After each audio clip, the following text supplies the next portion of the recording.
Thanks for dropping in. As I promised last week, this video is going to cover how I model a pumpkin in Fusion 360. Just about everything in Fusion 360 is based off of sketches, which are like two-dimensional blueprints. We're going to go to the sketch tool here and define the front plane as the place where the sketch is going to live. The first thing I'm going to sketch is a vertical line that represents the center of the pumpkin. I could do that by clicking this line tool here, or I can just hit the L key, which brings that up automatically. I'm going to draw a vertical line, but for demonstration purposes, I'm specifically going to make it a little bit less than perfectly vertical. That's where constraints come in. That's these tools up here. They help force your sketch to be the exact shape you want it to be. In this case, we're going to use the horizontal vertical constraint. Now when I click on this line, it becomes absolutely vertical. We also want this line to go through the center of my sketch. And for that, I'm going to use this coincident tool. We'll click the center of the sketch here, and now the line. The line is now stuck to the center of the sketch. I can still move it up and down, and I can change its length a bit, but it won't go left or right. Now I'm going to draw the outer edge of the pumpkin, and for that I'm going to use the spline tool. The spline tool is basically the pen tool in Adobe Illustrator, or just about any vector drawing program you might use. The spline tool is located under the Create menu, right here, and I'm just going to lay down a series of dots that roughly represent the shape of my pumpkin. The pumpkin currently has a very nasty point in the center here. I don't want that, so I'm going to click that point and get this handlebar, and I want to flatten this out. But rather than eyeball it, I'm going to select the handlebar and click that horizontal constraint. Now I'm going to move these points around a little bit more and get the pumpkin shape I'm looking for. Just out of curiosity, I'm going to take this shape and I'm going to revolve it so I can see how it looks in 3 dimensions. I selected the shape I drew, and then I'm going to select the center axis as the revolving point. This looks a little bit like a squished apple, but once we add the ridges to it, it will look a lot better. Something cool we can do at this point though, is we can turn that sketch back on, and we can actually move the points while in this 3D view to manipulate this revolved shape. That's pretty good. Now the pumpkin's a little more proud than it was before. I'm going to delete this revolve because we didn't actually need it. In order to make this squished apple look more like a pumpkin, we're going to need another sketch, which represents the ribs of the pumpkin. So we'll go to the sketch tool here and click the top plane, which creates a new sketch. You can see that the old sketch is still visible, which is very important because we want to draw this new sketch in a way that sort of meshes with this old one. We also want to know exactly where this line here intersects with our new sketch, and that can be done with a tool under Create, Project Include, Intersect. We get this little purple circle here, which represents exactly that, the intersection point between this line and this new sketch that we just created. We now want to create a polygon that represents the starting and ending points for each rib on the pumpkin. This polygon isn't going to be the ribs itself, so I view this as a construction or a helper shape. In order to make that more obvious, I'm going to click this little icon here called Construction. It's going to turn what normally would be a solid line into a dashed line. You can easily toggle between construction lines and regular lines by hitting the X key on the keyboard, or you can just click this button on and off. For now, we want that on as we draw our polygon. This polygon's going to have 9 sides because I want 9 ribs on the pumpkin. I'm going to click it there, and now I want this point of this polygon to line up perfectly with that intersection point that we drew before. Now we're going to draw the actual outside edge of the pumpkin and all those ridges, and for that I'm going to use the Arc tool. The Arc tool by default is drawn by clicking a center point, and then the start of the arc, and then the end of the arc, like that. However, there's other ways of drawing an arc, and in this particular case, we're going to use a 3-point arc right here. A 3-point arc is created by selecting the start of the arc, the end of the arc, and any point that's found alongside that arc, like that. And then we're just going to continue around the pumpkin like so. This is going to be a very lumpy looking pumpkin, too lumpy. So let's make this a little bit more subtle by moving the center point of all these arcs further into the center of the pumpkin. Now, I could manually position each one of these, but I'd rather create a circle from the center of the pumpkin that represents the distance between the center of the pumpkin and where I want all these bump centers to be. Then I'm going to use that coincident tool and select the circle and that center point. Circle and the center point, so on and so forth for all these other bumps. Something nice about this is once all these are all lined up, I could use the D key on the keyboard to dimension the circle. And if I change the circle's dimensions, say I change it to 250, all those bumps become more extreme. Or if I change it down to 200, all of them become more subtle. Things are getting a little bit messy, so I'm going to go ahead and name these sketches. Just like with layers in Photoshop, you don't have to label your sketches, but if you do, it will make your life easier later.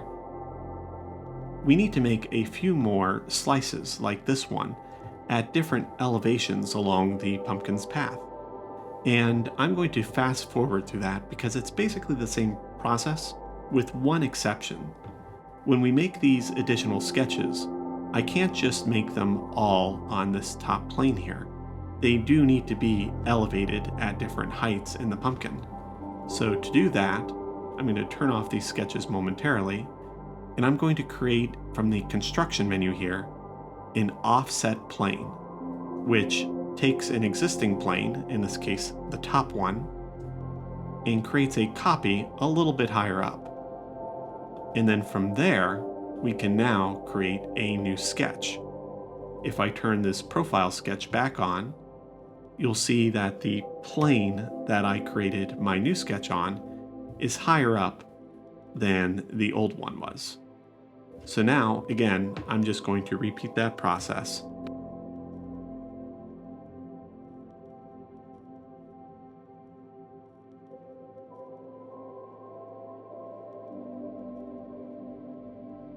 I now have 5 layers of profiles that we can use to create this pumpkin shape, but I want to point out that this top layer actually has 2 sketches on it. One that I've labeled top 0, which is this outer part of the profile here, and one that I've labeled top start. That's that little shape right there. That's because when you look at the profile line right here, it actually dives through that layer once and then dips back down into it a second time. By creating 2 different sketches for that, I can capture that neat curve as the pumpkin dips back down. You'll also notice that in this start sketch, the shape that's created right here has all the arcs in the opposite direction as all the other profiles. That just represents how the ribs kind of flip their shape as they make the bend. The important thing though is that I have all these profiles, so it's time to finally create them into a 3-dimensional mesh. And I'm going to do that using the Loft tool here. We just select the profiles one by one, and you can see the shape start to work as I move my way up the pumpkin. This next profile is a little tricky. I want to make sure I'm selecting this inner shape here. And now when I pan around, that looks pretty good. So let's select OK. And we've got ourselves the body of a pumpkin. But it really needs something a little bit more. We need that stem. So let's turn off all these sketches. We don't need them anymore. And let's create a new sketch right here on the plane of the top of the pumpkin.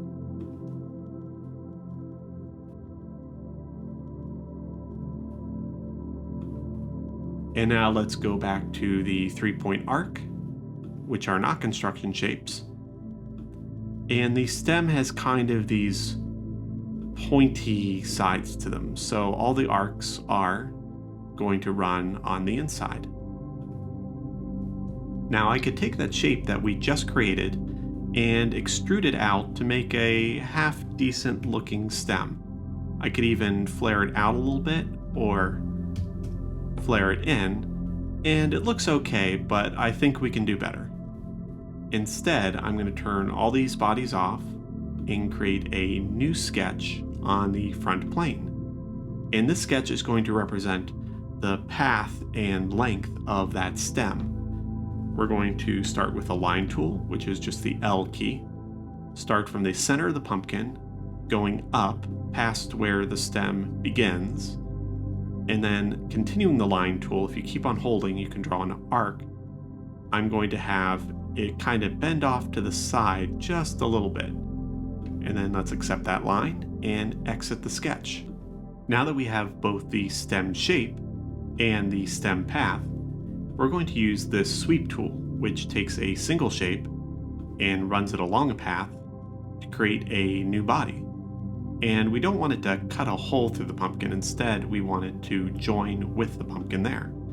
We can adjust how far the stem goes in both directions, and we can alter how much it twists and how much it tapers. We now have a serviceable pumpkin, but let's take this a step further and let's turn it into a jack-o'-lantern. To do that, I'm going to create a new sketch that represents the face, and I want the face to be on this side of the pumpkin, so the sketch is going to be on this right plane. And let's do a very classic jack-o'-lantern look. Alright, we've got the grin. Now we could just take the extrude tool, select these parts, and punch it right out of the pumpkin. But that's going to create a pretty bad overhang. Even if we were to take this little option here where we can start it off the sketch, we can instead give it an offset, let's say about 90. At least it's now overhanging less because it's not going quite so deep, but that's still pretty extreme, and I think that's going to cause us some trouble. Not that it needs to be that far out, but if I hit OK for that, you'll see that that's going to be a problem to 3D print. So let's see if we can improve that. I'm going to delete that extrude, go back to the sketch. I'm going to create smaller versions of all these shapes. This is the offset tool. It does exactly what it says, and I can already tell that smile is going to be a problem, so I'm going to increase it so it's large enough that this offset creates a full grin there. Now I'm going to go back to the pumpkin, and this time when I extrude, I'm going to select these smaller versions of all these parts.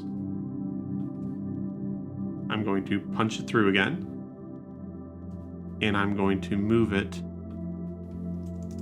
back toward the front of the pumpkin.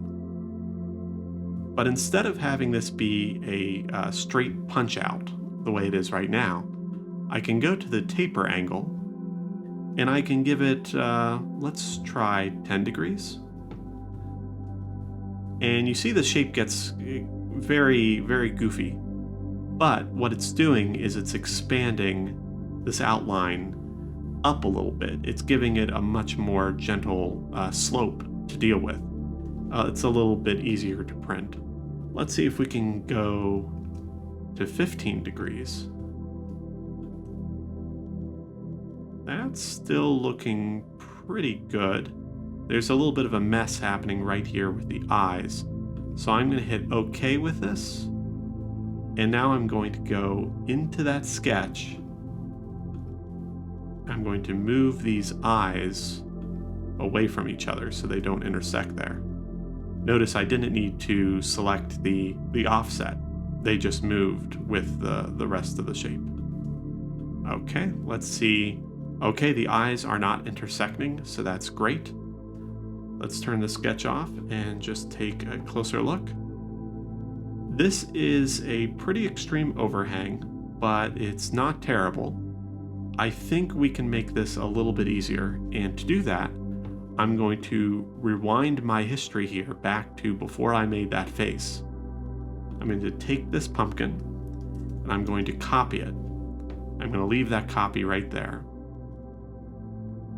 Now I'm going to fast forward, and you can see where the face was punched out, but there's this copy pumpkin taking up the same spot. Now we're going to take this copy pumpkin and we're going to shrink it down a little bit, maybe 0.98 or 0.95, and hit OK. And now what was a very severe cut into the pumpkin is just a bit of a deboss. And we can combine that smaller inner pumpkin with the outer pumpkin. And we want to join those, hit OK. And now we have a somewhat more printable jack-o'-lantern. And give this print a go and we'll see what happens.